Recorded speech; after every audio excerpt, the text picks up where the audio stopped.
அஸ்ஸலாமு அலைக்கும். பிள்ளைகள் ஸ்கூல் விட்டு வந்துடுவாங்க. ஸ்நாக்ஸ் என்னெல்லாம் பண்ணலான்னு பார்க்கும்போது இந்த வாழைப்பழம் தவிர வேறு ஒன்றும் இல்லை.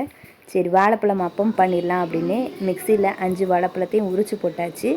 அதோட 4 ஏலக்காய், 1 கப்பு கோதுமை மாவு, 1,5 டீஸ்பூன் நாட்டு சர்க்கரை, இனிப்பு தெரியணும் அப்படின்றக்காண்டி கொஞ்சோண்டு உப்பு, இது எல்லாத்தையும் போட்டு தண்ணி ஊற்றாமல் அரைச்சேன். ரொம்பவே கெட்டியாக வந்துருந்துச்சு. தண்ணி ஊற்றாமல் அரைச்சதுக்கு அதுக்கும் என்ன பண்ணுறதுன்னு யோசித்தேன்.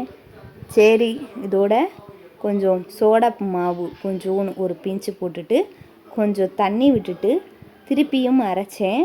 கரெக்டான பதத்துக்கு இப்போ தான் வந்திருக்கு. இப்போ தான் கொஞ்சம் லிக்விடாக இருக்குது. எண்ணெயை உடனே சூடு பண்ணி கையில் குட்டி குட்டியாகவும் உருட்டி எண்ணெயில் போட்டேன். அழகாக புசு புசு புசுன்னு வந்துருச்சு. வாழைப்பழம் அப்பம் சூப்பராக ரெடி ஆயிடுச்சு. தட்டில் எடுத்து வச்சு பிள்ளைகளுக்கு கொண்டு போய் கொடுத்தேன். அவங்க சூடோடு கையை வச்சுட்டாங்க. கையை சுட்டுருச்சு. ஆனாலும் அவங்களுக்கு ரொம்பவே பிடிச்சிருந்துச்சு. ரொம்ப டேஸ்ட்டாகவும் இருந்துச்சு.